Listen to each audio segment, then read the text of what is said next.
What's good, everybody? What's good?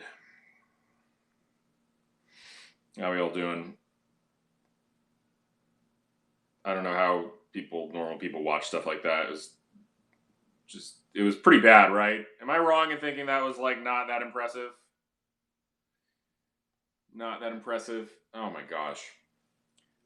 So I was impressed by a candidate. There was a candidate. Like yesterday, I really didn't think anybody did particularly well. I thought Booker and Gabbard did okay yesterday, but nobody did really well. I was actually basically like I thought Buttigieg was very good, but in terms of like the overall performance, I thought everybody was like incredibly bad. I mean, it was just kind of a clown show. The fact that they were all so aggressive and obnoxious with each other in order to fight over each other to agree. Like, none of them had anything like novel to say at all. I mean, maybe Pete had some like interesting framing devices that he was using, like some interesting rhetoric in general, but all of them are agreeing on everything, and yet they were all being such massive dicks to each other in order to just reaffirm that they all agreed with each other. I didn't get it. It was dumb.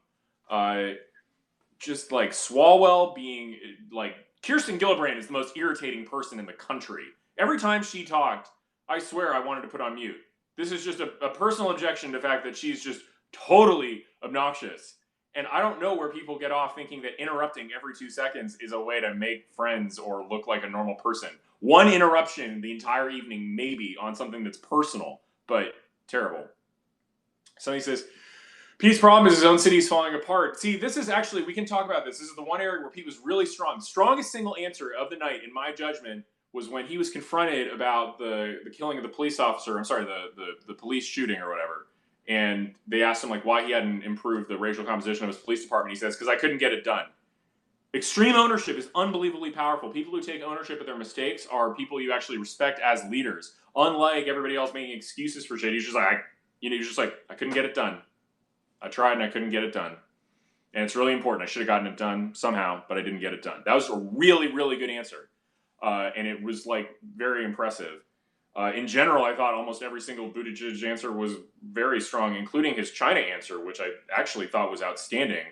It was one of the most nuanced answers I've heard in a presidential debate in a long time, where his critique of Trump is that Trump is too focused on exports and not focused enough on like intellectual property theft and the authoritarian abuses, which is not, that's a reasonable critique, right? Like I hear Trump doing too much. Somebody says Biden was disastrous. Agreed. I thought Biden was abysmal, as was Bernie. The flaws of the sort of old men in the party. I mean, they seemed old. Did anybody else notice that Biden was having trouble like listening? Like he has having trouble hearing, and then he didn't have proper volume control. Like I noticed, this is something I really noticed. Like one, his face looked like it's so Botoxed. Like it just didn't. He looked off, and the close-ups were not favorable to him. Like something was off about his face. Second, he was having problems speaking and being fluent, as Ricky points out. Yeah, Scott Adams pointing out that men at 9 p.m. doing a debate, it's too late for them. They're too old. And really, Biden and Bernie looked old. They just looked really old in this election. They looked way, way, way too old. And I thought Biden was really bad. I thought Sanders was not good. I thought Marianne Williamson was hilarious. I thought Kamala did pretty well. I'd say Kamala came in second to Buttigieg. And I look at this and I think the debates really need to reduce out a lot of the candidates. If the Democrats are going to have hope, they really need to get rid of the really clownish people, because like that was really not appealing. Also, I'm blown away by how far left these people are. Like the idea that all of them are going to raise their hands for free healthcare for illegal immigrants is just, that's not a winner, guys. That's like a 55, it's just that's just not winning. Yeah, like Buttigieg, I think clearly won this debate. Kamala could be she could be nasty, but whatever. Somebody says, but he wasn't good. Who wasn't good? I thought Buttigieg was really good. I heard nothing but like fluent, coherent answers that made sense to me. And I mean, they made. Like I should clarify, not that like I agree with them in terms of my own personal politics, but they were like coherent, intelligent, reasoned, and not dumb. and provide a challenge. And to be honest, like that's the one candidate that I'm worried about against a Trump. Like I'm not really worried about a Kamala because Kamala's just ultimately I think she'll be a little too obnoxious.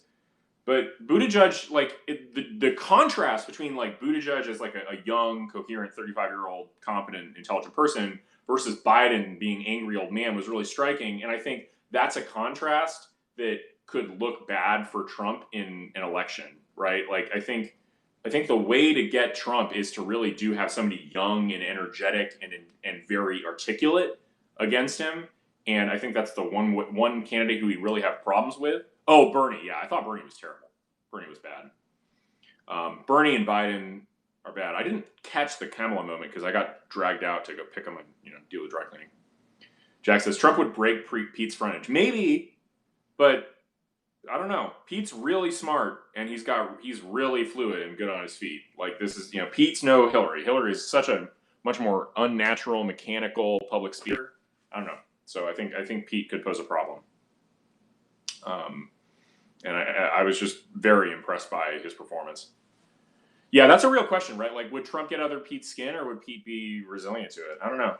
Like, that's a dude with a ton of public speaking experience because that's there's a lot of there's a lot of polish in Pete's public speaking. It's sort of you can actually tell a little bit of the difference between Pete and Yang, right? Like both Pete and Yang are really smart. Obviously, I think they're obviously the two smartest people on that stage tonight. But Yang is a little more stilted, a little more awkward, a little less fluid than Pete is. Pete is much more polished in general. Marianne is crazy. I love Marianne. Super. I thought she was. Yeah, I thought Yang would do better too. I didn't think Yang did very well at all. Somebody says Pete is a well-rehearsed fraud. Sure. I mean, he might be a fraud, but I'm just calling it like I see it. I don't, like I thought his performance as a debater and like as someone who gets framing and persuasion, like I thought it was really a pretty impressive performance. Somebody says Pete looked great, but the situation in South Bend is bad. Yeah, I just don't think that's going to matter though, right? Like, Donald Trump is president. Like, why do you think facts matter? I don't get it. Like, how is that a thing? Aren't we post that? Like everybody is like, but South Bend's not doing well. So what? Like, he's going to be good on stage. Like, that would be a problem for Trump. Like, conversely, like, I don't know. That's like, it's 2019, guys. The facts don't matter. So, yeah, I think, but in general, like, I see like 18 or 19, like, doomed candidates. I mean, so many of those people on stage were just terrible. Like the Colorado people, good gosh, Colorado has some terrible Democratic politicians. Hickenlooper and Bennett have like the charisma of a damp rag and the appearance of low-grade bank clerks, to borrow from Nigel Farage. They are not impressive candidates at all. At all.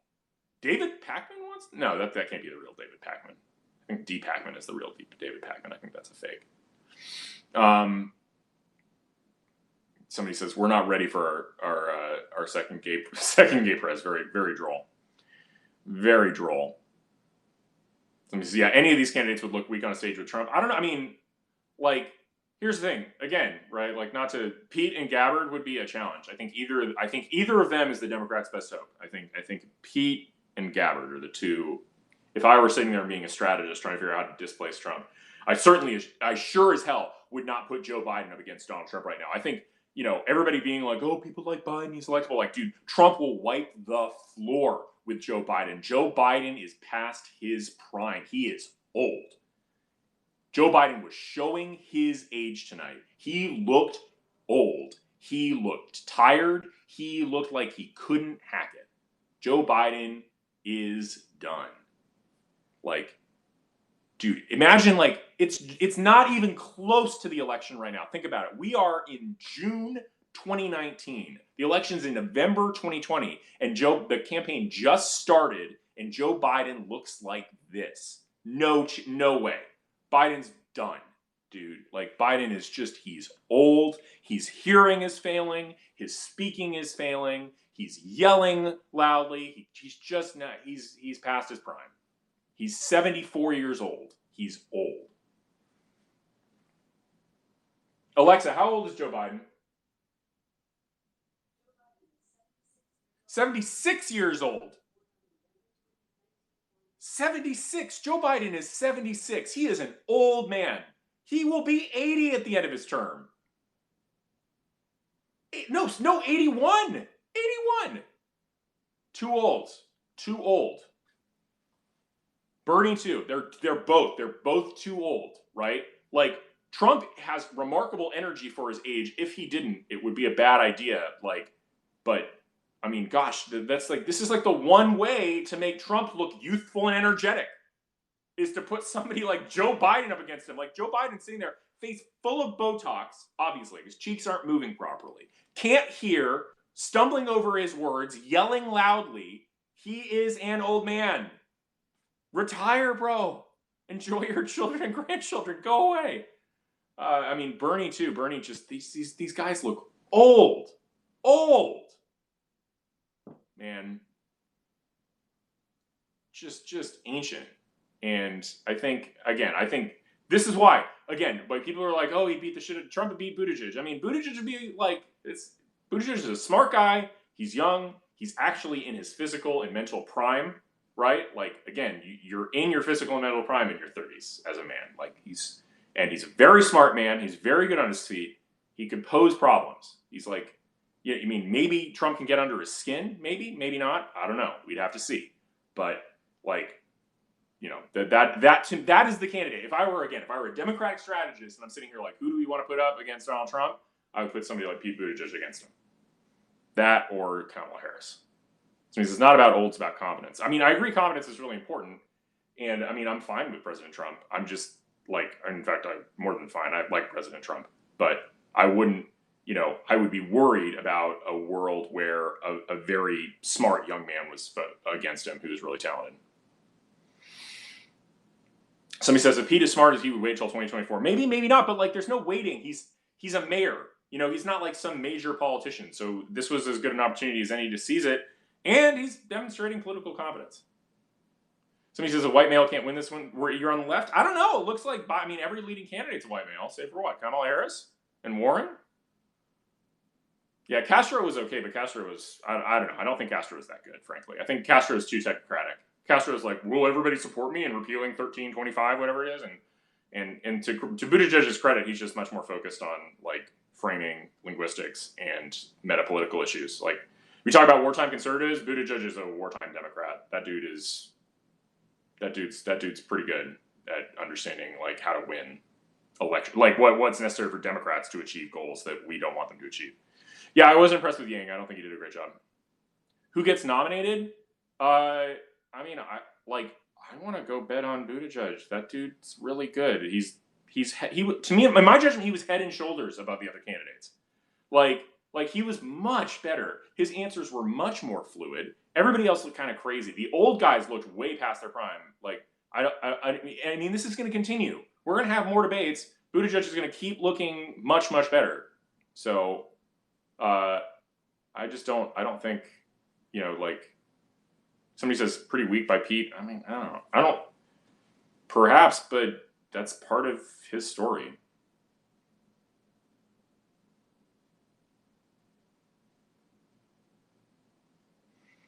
Somebody says they'll nominate Harris since she obliterated Biden. Maybe. I mean, Harris clearly has a lot of fans, but I don't know. I think Harris is less appealing than Buttigieg. And I mean, think about, like, again, go back to 2008. The Democrats ultimately nominated Obama, and it's because Obama was a lot more appealing than Hillary Clinton. The most appealing candidate on that stage is Pete, in my judgment, in terms of just appeal, like who who personally seems like the coolest person. The rest of them suck so bad. Oh yeah, no, like the Gillibrand thing. Gillibrand was the worst candidate up there. I wanted to mute her every time. I actually did use mute. Harris does have baggage in a way that Pete doesn't. Jack says Yang lacks stature. Yeah, Yang looked like he didn't really belong. Like, that's kind of the thing. I didn't get the sense, any sort of presidential vibe from Yang. Like, I got a sense of like he's like this, literally like a Silicon Valley type who just has some ideas for the person who's actually going to end up being the nominee, right? But he's not. He didn't strike me as like I think the decision not to wear a tie was sort of dumb. Like, it was kind of flippant, and I felt like his overall attitude was fairly flippant, which is disappointing because I think Yang's actually pretty smart. because Pete doesn't have enough experience. He needs to be in Congress or a governor first. He's in Indiana. It's a red state, so he's kind of, even as mayor, he's sort of hit his level of what he can expect in terms of future office.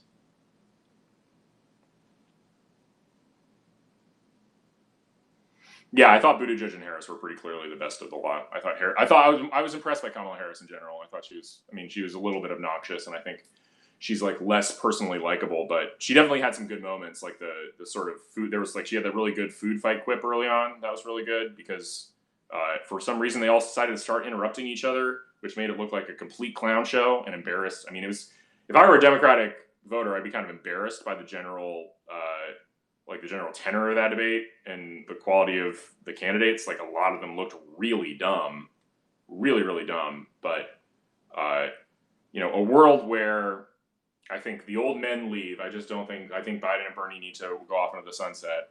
And then you get down to something like Harris, Booker, Buttigieg, and Warren is a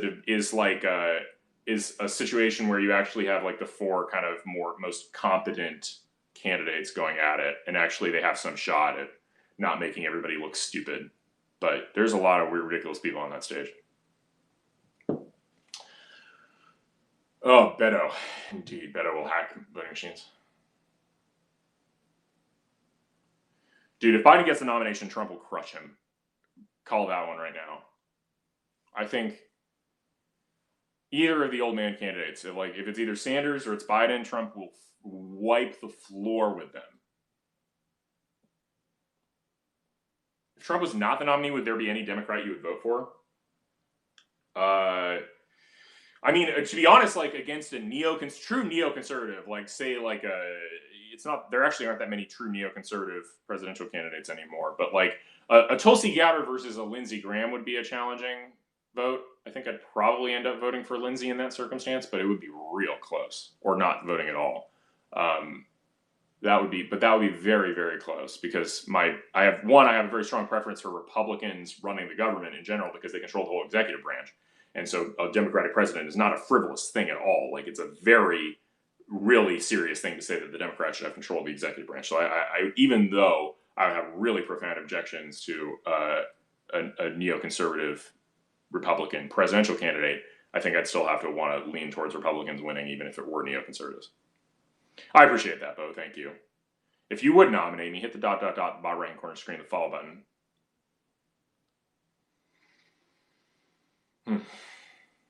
Yeah, almost all of them came across as lightweights. I agree. Again, like, so many, there were like 2 non-clownish candidates on that stage in my judgment today. Again, Buttigieg and Harris. The rest of them are straight. There were 8 like people who just didn't really belong, frankly. Like, and I include Biden and Bernie in that. I don't think Biden and Bernie even belong up there. Biden and Bernie are too old. Yang is not serious enough, and the rest of them are just either like just a whole bunch of clowns. Lots and lots of clowns. Who do I want the Dems to run? In what sense? Like, do I want to so that we win? Shit, I would love Kirsten Gillibrand to be the Democratic candidate. We would win 60-40. That woman is the most annoying woman in the country.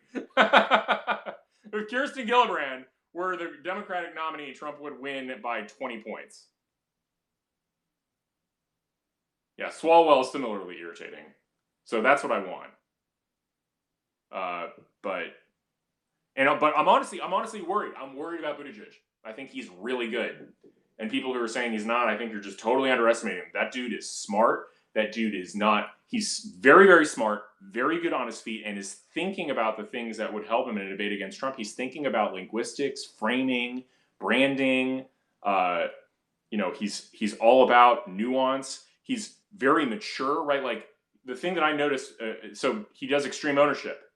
You guys familiar with that? I think it's a really important thing. If you haven't read the book, Jocko Willing, Extreme Ownership, basic leadership lesson. Take ownership of the things that happen under your responsibility. When they asked him about the death, the police shooting in his town, and the lack of black people on his police force, and they asked him, like, what's your explanation? He said, I couldn't get it done. Like, that's taking ownership. That shit's powerful, and it works. It's really, not enough people do that. They're always, everybody wants to make excuses. People who don't really have, somebody says, yeah, gay white Obama. Yeah, that's what I saw. I saw rhetorical talent on the Obama level. I thought he was really good. That dude is smart. So, Yeah. His husband is a volatile, that matters. Maybe, but I think they're disciplined enough. Yeah, Buttigieg's line about making it affordable not to go to college, that was really good too. Yeah. Yeah, I thought Mayor Pete was really good. That was insane, the healthcare for all illegals vote. I don't get that. I do not get that at all. Oh. Well, tightness. I have some TMJ issues. Yeah, still great. Pete reframes a lot of questions and provides amazing answers. Yeah, he doesn't. He answers the question he wants to answer without making it seem like he's completely dodging. He's really polished. I don't know what to tell you guys. He's really good. Like, everybody can sit here and be like, Buttigieg is bad and he's going to lose, and I'm like, nah. What's Trump's best attack vector? Short. Like, short and just kind of like trying to out macho him, I guess, a little bit. Would probably be one attitude, like trying to little Marco him. I think that's probably got to be a strategy. Like, do something like he did to little Marco. But I think Buttigieg is both smarter and better at this than Marco, and I think he'll give better shit back. Right. Somebody says South Bend's decline under. No, that won't work, dude. Like, nobody will care about people are like, South Bend's doing poorly. No, that won't matter. Facts. Stop talking about facts to me about like they matter, right? Stop talking about people's records like they matter that much, right? Nobody will care. It'll be totally like a question of whether or not he looks like he should be president and Trump shouldn't. Looks, appearances, signaling. He says, no, I don't have a crush on Pete. He's just good at debate. Actually, you're muted. You're annoying me. All right. Bye-bye.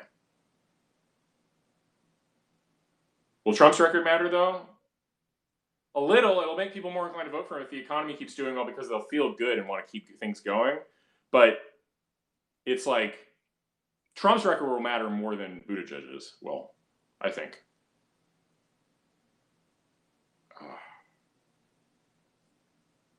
Mayor Pete is an AI program, no depth, he'll self-destruct. I think you guys are too overconfident about that.